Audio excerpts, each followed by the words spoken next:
Assalamualaikum Boboto, salam dunia. Saya doakan di hari ini teman-teman semua selalu dikasih kesehatan dan keselamatan dalam menjalani segala aktivitasnya. Amin.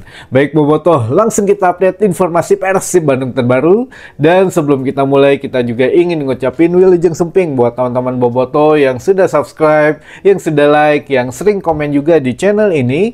Mudah-mudahan menjadi amal kebaikan teman-teman Boboto semua yang langsung dibalas oleh Allah Subhanahu wa Ta'ala. Amin. Dan Bobotoh, kemarin lupa kita kelewat, ada yang nanya kapan Persib Bandung liburnya gitu ya.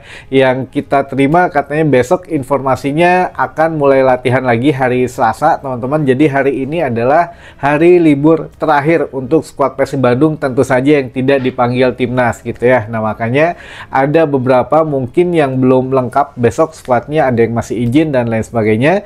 Tapi yang jelas hari ini adalah hari libur terakhir buat skuad Persib Bandung. Besok akan memulai aktivitas latihan seperti biasa gitu, walaupun ya di sini kan jedanya lumayan cukup ya, sekitar 2 mingguan lagi gitu, tapi tetap latihan harus di-push gitu ya teman-teman, karena Bojan Hodak punya 3 agenda penting untuk peningkatan daripada taktik, teknik, dan juga fisik teman-teman. Ini yang akan dilakukan oleh Bojan Hodak, walaupun di tim lain teman-teman ada katanya sehari yang latihan 2 kali gitu ya dan lain sebagainya. Nah, ini Persib Bandung juga sebetulnya ada teman-teman program seperti itu. Jadi paginya latihan di lapangan, sorenya di gym gitu ya, atau ada beberapa pola menu latihan yang memang sudah dirancang oleh Miro Petris, dan ini sudah di ACC Bojan Hodak.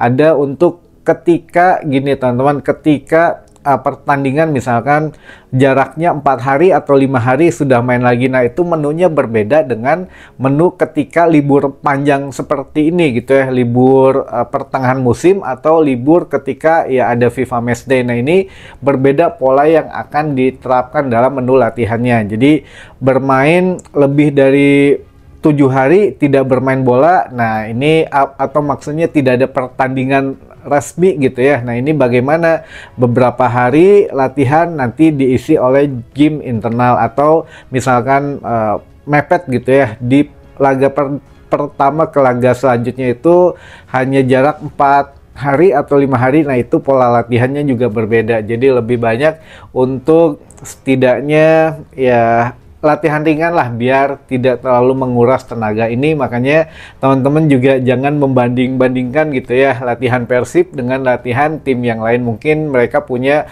polanya sendiri, mereka juga punya pelatih dan asisten pelatihnya yang memang ya punya skema dalam menentukan gaya bermain, gaya latihan itu sendiri gitu teman-teman. Jadi kita mah santai saja, percayakan pada pelatih dan para asistennya gitu ya, karena tugas mereka ya itu gitu teman-teman. Nah, ini kita masuk ke tema utama, yang mana tiba-tiba Frans Putros ini bisa menjadi musuh dari seluruh netizen sepak bola Indonesia teman-teman, apalagi sudah mengeluarkan cywar gitu ya, atau setidaknya perang dingin di kata-kata teman-teman, atau ya di media sosial ini memang sudah efeknya jauh banget gitu ya, yang tidak dibayangkan. Malah ya Frans Putros mengatakan bahwa di grup nanti itu memang berat, semua berpeluang untuk lolos ke Piala Dunia. Ada Arab Saudi, ada Irak, dan juga ada Indonesia. Jadi ketiga tim ini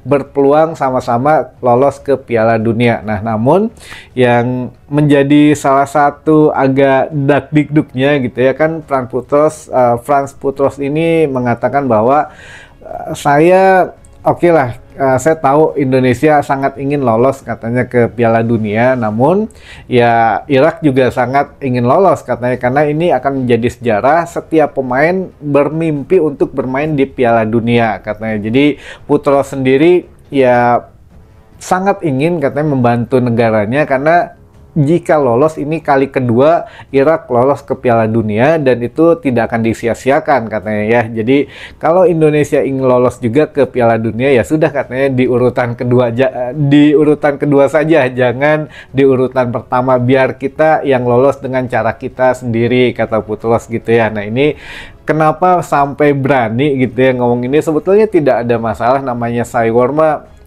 bebas-bebas aja gitu ya. Namun yang jelas menurut Putros ya kan dia bermain di Liga Indonesia gitu ya. Dia juga sudah mungkin tahu kekuatan pemain-pemain di Liga Indonesia bagaimana, cara bermainnya bagaimana, ya bukan tidak mungkin dia membeberkan dong ke pelatihnya gitu ya, ke pelatihnya bahwa ya begini, begitu teman-teman. Jadi ya inilah yang memang harus diwaspadai oleh pelatih timnas Indonesia, yang mana kan ada salah satu pemain Persib Bandung yang membela Irak gitu ya. Jadi bukan berarti ya kita bolehlah satu tim kita kita banggakan gitu ya ketika berseragam Persib Bandung, tapi ketika berseragam Irak ya kita juga punten-punten gitu ya, sorry itu saya tidak mendukung mereka gitu, kita mendukung timnas kita sendiri teman-teman. Nah ini sama dengan halnya Maklok dan juga yang dikatakan oleh Beckham Putra. Jadi kalau Maklok memang sudah bilang juga ke Putros bahwa kamu sudah bermain di Liga Indonesia, apakah masih mau? Tidak katanya. Terus kalau masih mau main di Liga Indonesia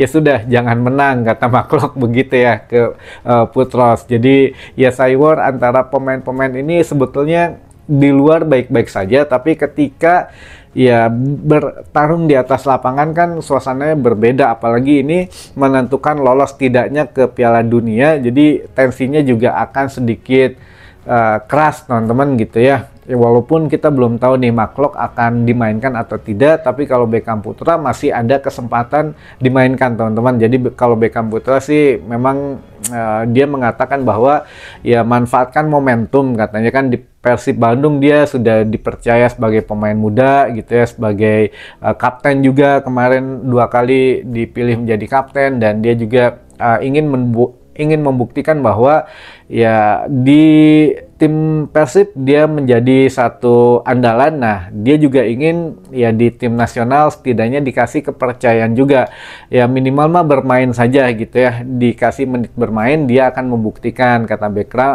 Beckham ini, saya akan membuktikan bahwa ya saya layak ada di tim nasional, karena ya tidak semua katanya bisa masuk ke tim nasional ini. Jadi ya saya harap dukungannya, dan juga memang faktor jangan dilihat apakah saya pemain muda, katanya pemain ini pemain itu, maksudnya dari klub Persib dan dari ya segi apapun ya lihatnya kita dukung sebagai satu masyarakat Indonesia saja gitu ya, mendukung timnasnya untuk lolos ke Piala Dunia. Bukan tidak mungkin katanya, karena semua kemungkinan masih ada teman-teman. Jadi kita doakan untuk timnas Indonesia lolos gitu ya ke Piala Dunia 2026. Kita akan menghadapi Arab Saudi di tanggal 9 dan menghadapi Irak di tanggal 12 Oktober mendatang. Jadi ya ini sejenak kita lupakan Putros dulu yang menjadi seorang pemain Persib Bandung karena nanti kita mau tidak mau harus mendukung timnas Indonesia, walaupun Putros sendiri akhir-akhir ini ya kadang dipasang menjadi starter, kadang juga menjadi cadangan. Jadi ya kita lihatlah nanti, tapi ya setidaknya ada keyakinan bahwa dia sudah memberikan informasi gitu ya ke pelatihnya bahwa permainan di Liga Indonesia seperti ini, permainan Tom Hai seperti ini, Maklok seperti itu, dan juga Eliano seperti demikian gitu. Jadi ya ini akan seru lah pada saat menghadapi Irak. Kalau menghadapi Arab Saudi sebagai tuan rumah juga, yang mana kita tahu banyak tanda tanya di sini, wasitnya dari mulai pemilihan venue-nya atau laganya, udah tahu menghadapi Arab Saudi mainnya di Arab juga gitu ya, kunaon. Nah inilah yang mana ya sudahlah, kita doakan yang terbaik saja, dan mungkin itu teman-teman yang bisa saya sampaikan di hari ini. Mudah-mudahan menambah informasi dan wawasan teman-teman bobotoh semua. Sampai ketemu lagi di informasi selanjutnya. Wassalamualaikum bobotoh, salam dunia.